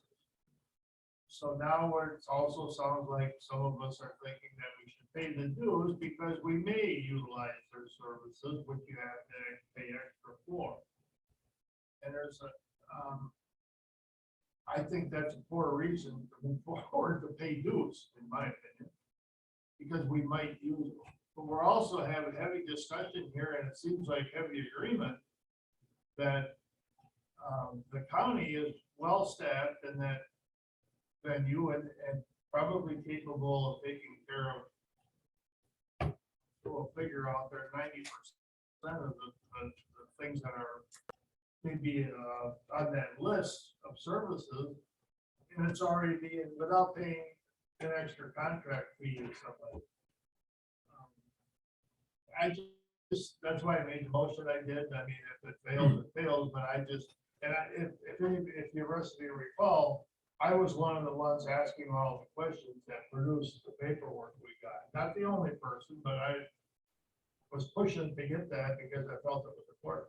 And it turns out it was very important and that where it led us. So I stand with my motion that I think we ought to not pay the voluntary dues. And I guess I'd also say this, I don't for 1 second think that if we don't pay those voluntary dues, that if the county went to them and said, well, we want to contract your service, they're gonna tell you no. So, I mean, it's just, I think we've discussed it now up to the point where it's easy enough to make a decision. But Thank you, Phil. Okay, Bruce. I'll pass. Okay, so I would like to take a vote. Oh, sorry, Bill. Okay, Bill.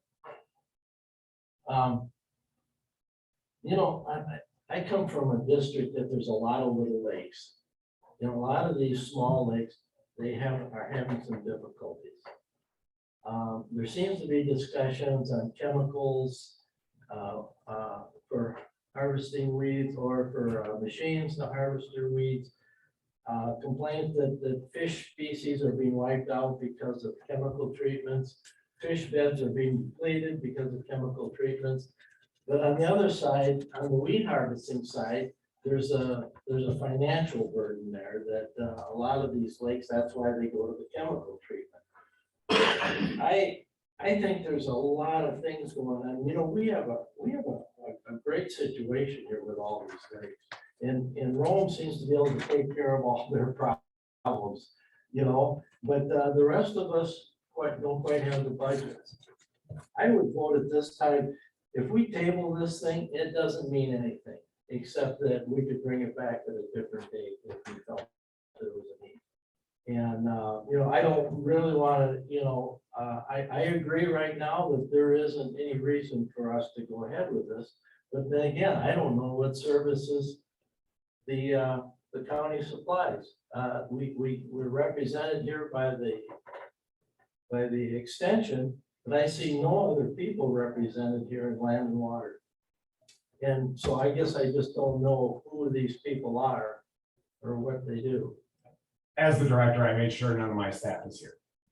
Well, All questions come through me. Okay. Yep, that's fine. But there should have been a portion, I didn't mean to cut you off either. I just wanted to make sure that wasn't the staff choice. You should have gotten that brochure at county board last week. Yeah. Okay. All right. And it gives a really good program overview. Okay. That one. I don't think it hurts us at all to table this. If nobody wants to revisit it further, but I would like to see us table this and then move on to Lake Alliance report. Phil, can you hold on for just 1 second? Bill, are you on? Anyway, Pegler, Bill Pegler? Oh, yeah. Bill, are Yep, we I am. shooting ourselves in the foot with our decision? I know that you are Lake Alliance. Yeah. How much do you rely on them for their services? Golden Sands, we've never had to rely on at all. I mean, Okay. I know they provide a lot of good services, but going back to what Phil had said just a little while ago, you know, in all the meetings I've covered, I've never seen the county take advantage of their services. So, and going back to Supervisor Wimmer, in terms of the various lakes and whether or not they use chemicals or harvesting or the other techniques for plant management. Yeah, that's a thorny issue, and it all kind of depends on the lake. And I guess the DNR is kind of approaching things on an integrated pest management kind of approach, plant management approach, in terms of not relying on any one practice for too long because there's always trade-offs. So yeah, anyway, getting back to the question, we've never really had to rely on Golden Sands for anything yet, so. Okay, thank you, Bill. Bill and then Bruce. Okay,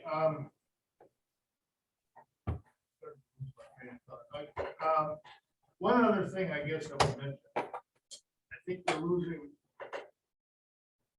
we're losing sight of the fact that there's a word involved with this thing that's very important. The word is voluntary. I think that as long as we strung this out to this point was good, because we got information that we weren't given before. And I see, again, the voluntary. If we want to utilize their services, like I said, you think they're gonna tell you to take a hike? It's a charge. No, we are really belaboring the question here, which is whether to pay the voluntary dues. But we're off on another track, 2 or 3 tracks going in different directions. I just wish we could come back to the question at hand and realize what all this is for what it is. You're not telling them that we'll never work with you or nothing. They'll always work with us. You got money, they'll work with you. Okay, thanks, Bill. Bruce. Is this a position then again that Land and Water makes a recommendation to county board whether or not This he's? this is, I believe, this is the stop. So if we This say is the no, stop. it's If we say no. If no- we say yes, it's yes. Thank you. And I think it's time to call the question. Yes, so we're gonna take a vote. All of those in favor, and the motion, just to repeat, is to not provide the voluntary dues. All of those in favor, say aye. Aye. And any opposed? All unanimous to not pay the dues. Okay, moving on. Put my glasses back. My computer did die, so. it's Okay. Battery. Probably by the time we get. Yep, don't worry about it. I was on video long. Okay, so we already did the FSA report. Dorian is not here. The meeting is Thursday. Committee report for Central Stands. We do not have one. Lake Alliance report. Are there any questions for the Lake Alliance report? Which one did you skip over? Pardon me? I don't think we skipped over anything. We were waiting for Hannah to be vocal again. So the FSA report, there wasn't one from Doreen, and there was no EATC. Central Stands. EATCP. That is in there. No, we're at Lake Alliance report right now. So, Chuck, do you have any information on the Lake Alliance report other than what's written that you'd like to provide with us? No, I do not, not at this time. I did attend, or I was present for the last meeting, as well as you and some others. But I still learning a lot from the Lake Alliance and all the other committees involved with. I guess nothing to pass on at this point. Okay, thank you. DAC camp report, there was no link to it. She did send out, I think, a different email though. I saw one, so. I saw something, so, Jody? Yes. Did Bill have any comment on the Lake Alliance report? Bill Pegler? Bill Pegler? Your reports. Oh. attached to the agenda. Right, the report's attached to the agenda. Did you see that? No. Okay, here, Well, that's the, but that's an old report. that's the From the June last meeting. 2022 report. That's on the last meeting we had. Yeah, All right. okay. You betcha. All right, so, no connected, no link to the DATCAP report. We're gonna move on to Dan's report. Dan's report, no news is good news. There really has been no change in anything. We are, is it August that we're doing we have the 2 that we have to do what was the date we said? It is this month, okay. So we have 2 dams that we have to do our the major inspection on. Those are happening. Yeah, but it's in July. So those will be taken care of. Which dams are those? No, Lower, Lower Camelot. well, both Camelots. Yes. Both row upper, it'll be both Camelots. Okay, so both Camelot, And cut. both Camelot and Cottonville. Okay, thank you. So that'll be, that's coming up soon. Yeah, I don't know if you had been informed, but the lease operator for the Cottonville Dam, his computer blew up, so we lost about 18 inches of water that he couldn't, he's now got corrected. Just to let you know that, if Okay. you had heard anything on that, but I didn't, I would assume Anna. Oh, maybe our office wasn't notified, I'll, one when was that? of our lake members noticed it on the markings, and we called him, and he came over to look at it, and he did not have the gate fixed right away, so it was about 2 days, but now it's back. Like this weekend or? It was up, it was fixed by this weekend, but it was about 3 days before. Yeah, I'll have to talk about Bruce, do you know of any impact that level None. went down? None? None. Okay, thank God. That's all I have for dams, Okay, unless there's questions. are there any questions? All right, wells testing, the well testing program, any on that?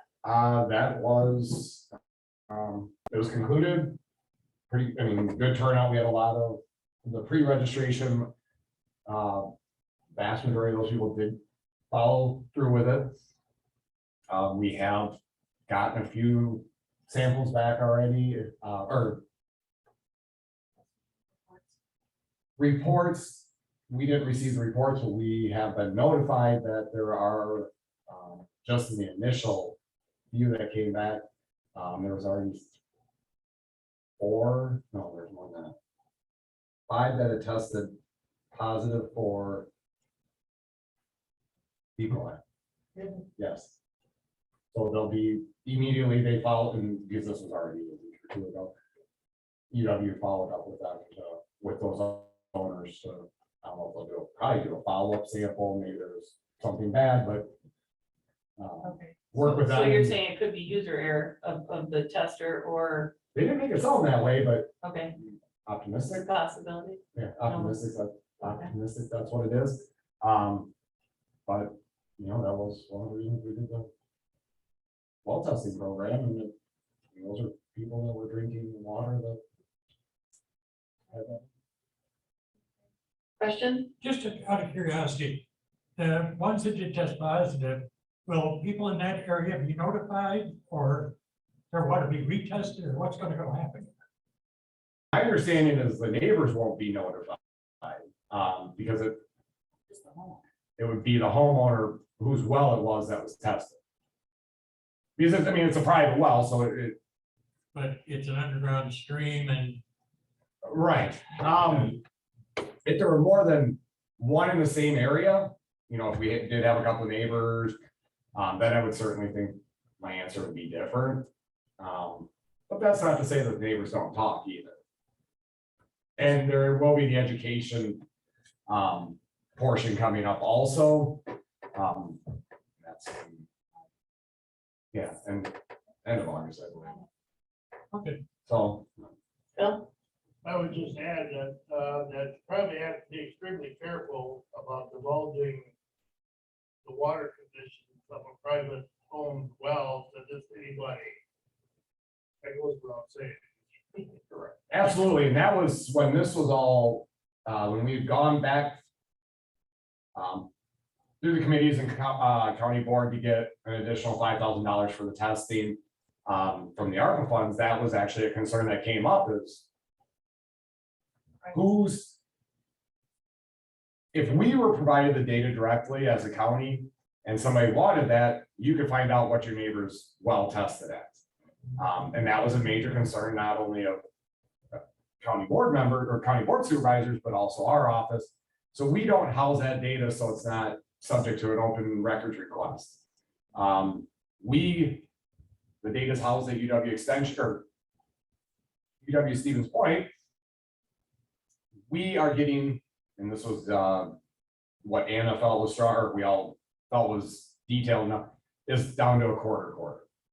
So all we know is there's a 40 acre and there's a well someplace in that 40 acres, and that's the one that tested, or these are the test results for those wells.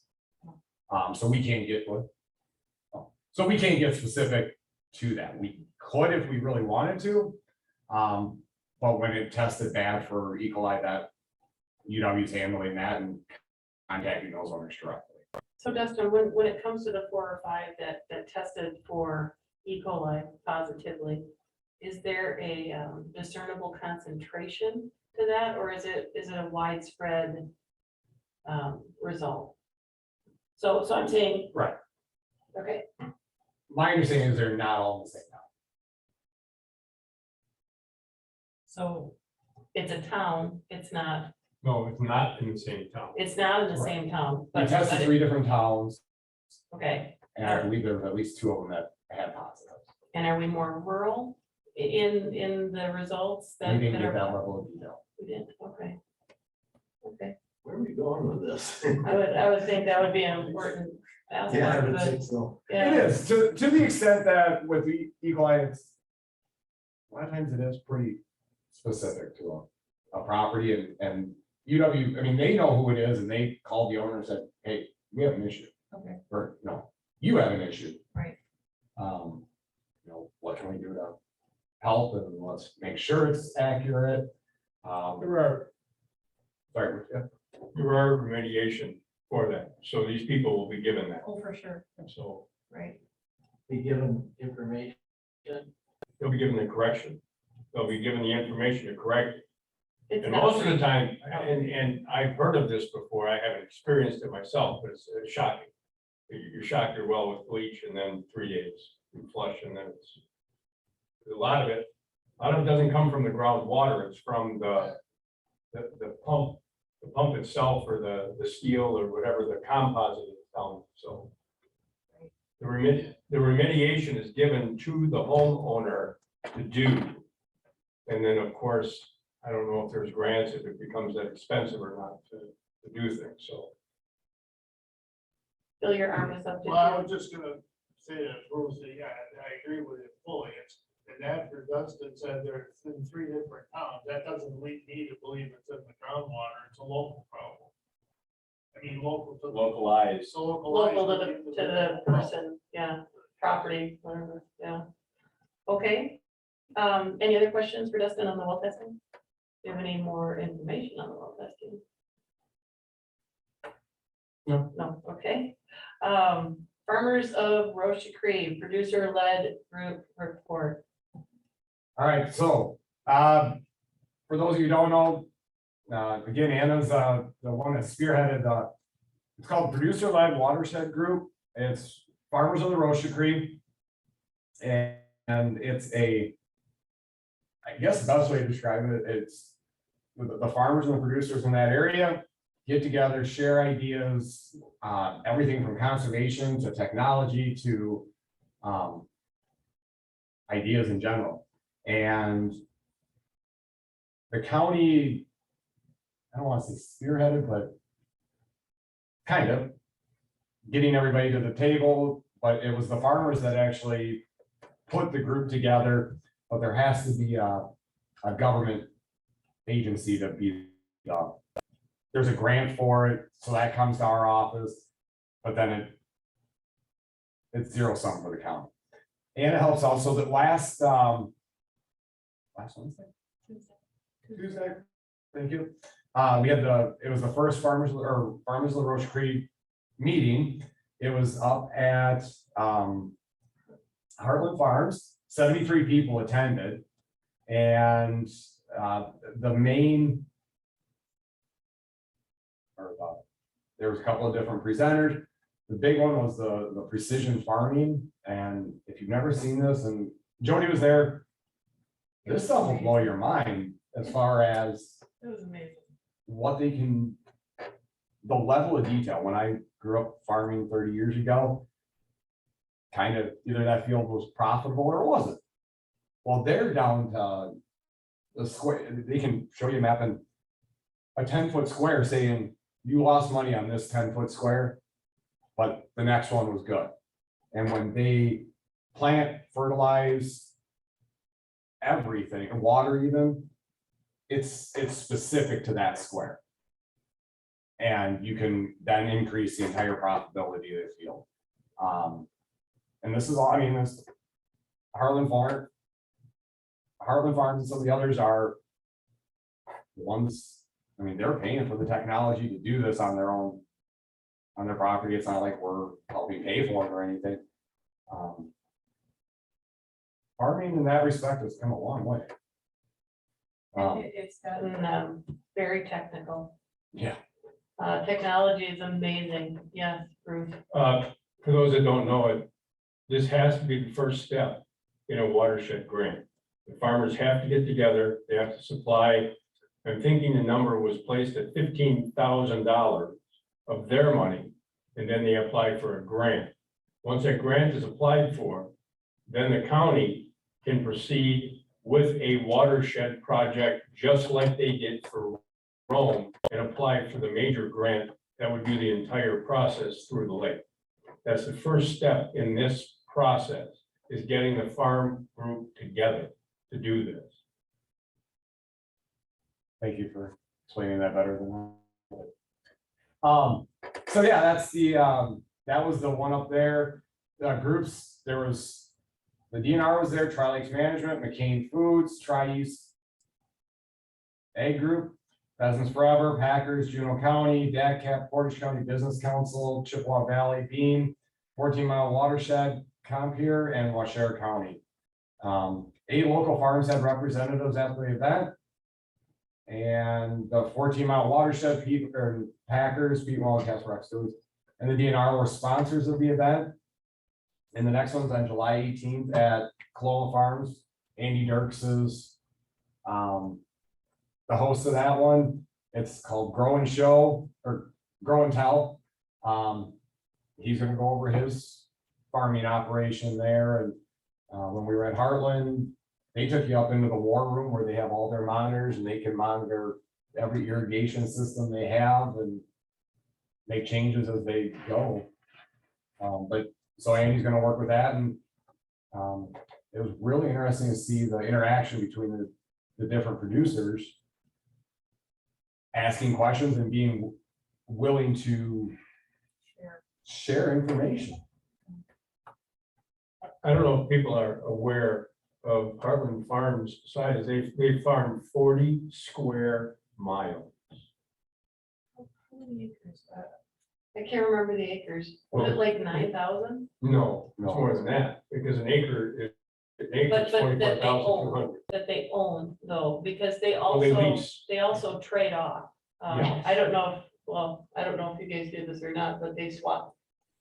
They swap with other farmers, which I thought was very interesting. I've never heard of that before ever, where you swap land with another farmer to grow a certain crop. Well, that's frankly because potatoes, they have to set the land. The land Oh, has to have a different crop on it. And so that they put the corn, or they put a soybean or whatever, a carrot in it. Yep. And then 3 years later, they can go back to potatoes. So Heartland Farms doesn't necessarily do the crop of carrot or the crop of corn, where they'll let that farmer use it. And then the other farmer says, well, my field's open for potatoes. Exactly. It's really amazing. So yeah, and their machinery is computer savvy enough that you might take out 2 planter rows on the machine as it's going around a curve. And then it reactivates as it goes on a straightaway. I mean, it was very, very interesting. The whole, along with the irrigation system, they have it all computerized. They know exactly how much water is going in any small sprayer. I mean, I think every single sprayer on there had some computer input. Volume indicator. It was amazing. So, okay, sorry. Anna and everybody did a really good job.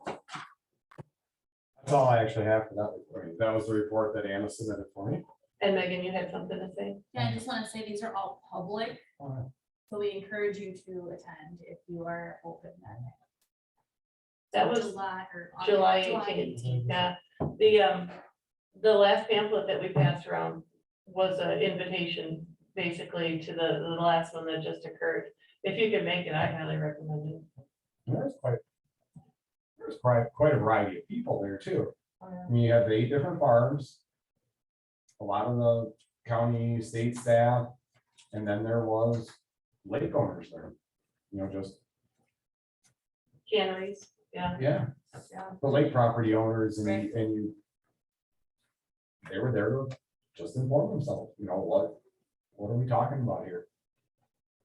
That's what I have for that. All right, moving on to the staff report. Were there any questions for Dustin on the staff report? Nope. All right. Financials, those were attached. Are there any questions on the financials, both expenses or revenues? I'm seeing no. So any other communications, Megan? Nope. All right, so the next meeting date is our committee tour. That is scheduled for July 14th at 9 o'clock. I would hope to get a head count before we leave today so that Megan knows what kind of transportation she needs to acquire. She's got one vehicle that allows for 7, but if we're gonna go over 7, we need to know that. How are we gonna know public? If the public starts showing up, do they go in their own vehicles? Okay, so of the committee members here today, Bruce is attending, Phil is attending. Chuck, are you gonna make it? I won't be able to make it. I've got other commitments that day. Okay, Bill, What are we doing? it's a tour, Yeah. So I what? this was on the. Dams? It's not just them. That's just It's a them. bunch of That's- different stuff. We're going to the mine, or to the Seven Sisters Quarry. A manure storage project. Windbreak. Beach restoration. 2 dams, or 3 dams, but then one of the dams is also with the aquatic invasive species that I was actually talking about a little bit ago. Sure. Bill, just from past occurrence, I went to the last one as I was a new member to this committee. And it's eye-opening. You actually, as a committee member, have so much more knowledge of these projects that are coming before us. So I highly recommend if you can attend to do so. I just have a question. Is this something that we put on our sheet and submit? Yes, And has there been a number associated with that we write in there? well, it's a full day event, so I think it's the, is it 70? I can't remember. I have to look at the rules. And hey, maybe, Lyanna, are you still on? Maybe not. I am on. It just depends on the amount of time. It's gonna be a whole day event, so roughly 6 hours. Then you get paid for a full meeting over 4 hours. And Which is? then, which is 55. And then the compensation for the over 4 hours, which, like you said, I'd have to look at the board rules. It's all in there. Okay, so yes, you'll You be just leave it- compensated, and then So we can just leave it blank and they can fill it in like they do for the county? either that or I'll tell you that All right, day. very good. Yeah. Okay. Yeah, it just depends. We have to have the minutes that state how long it lasted. Okay. Thanks, Lyanna. How are they gonna take minutes for that though? Who is? you will be So what doing we that? do is we come together and we start the meeting, and then the tour. That's is here, right here. Right, in Right here. A231, I think it's right next door. That's good. And then we go out on the tour, we all come back, we end our meeting, and then we go home. So it starts at 9 o'clock and it's in the room next door. So, all right, so we have 1, 2, 3, 4. I'm tentative, You're tentative. yeah. I Okay. can check my schedule, but, is there a form to fill out? No, I think you just have to let Megan know. Have you heard from Scott Crew? Okay, I'll reach out to We him. travel. That's depending on how many people we have. Okay, I hope That's why I need to know. That was my bus that we took. The air conditioning is working. We'll see. Well, it was the one we took last time. You couldn't hear a word and the air conditioning was terrible. Is What, it the same year? what vehicle was it? It was a white kind of bus. I think they haul around people with disabilities. Short Is it bus. the AVRC one? Yeah, that's. Okay, We use the bus from the solid waste, Was that it? and it's the one, haulers, no. it's the one that takes the people out from the jail to the Yeah, that was. it. solid waste. Yeah, we kind of like to talk and the air conditioning was going full blast and it really wasn't working either. Okay. All right, Megan, can you address that when you're, Not, probably not a lot she can do. Yeah, We'll work I on mean, that. I mean, yeah, do what you can, For the knowing record. that they're concerned, so. For the Okay. record, that was the one we've already reserved, so we'll work on that. That is the one? Yes. Oh, jeez. Well, Okay. Coviston may be able to get a driver, talk to them. it'll probably cost us money. This doesn't cost us money. What about this black van out there? All right, so, with no further ado, I will call the meeting, When's the next meeting? the next meeting will be 7:14. And then on the Meeting after that? 7:14 meeting, a regular we'll meeting? announce what the next meeting is, which is the first Tuesday in August at 1 o'clock Here. here, August 2nd. Bring your computer proofs. The meeting is adjourned. Thank you all. I bring my computer to the second of the month, 2 things.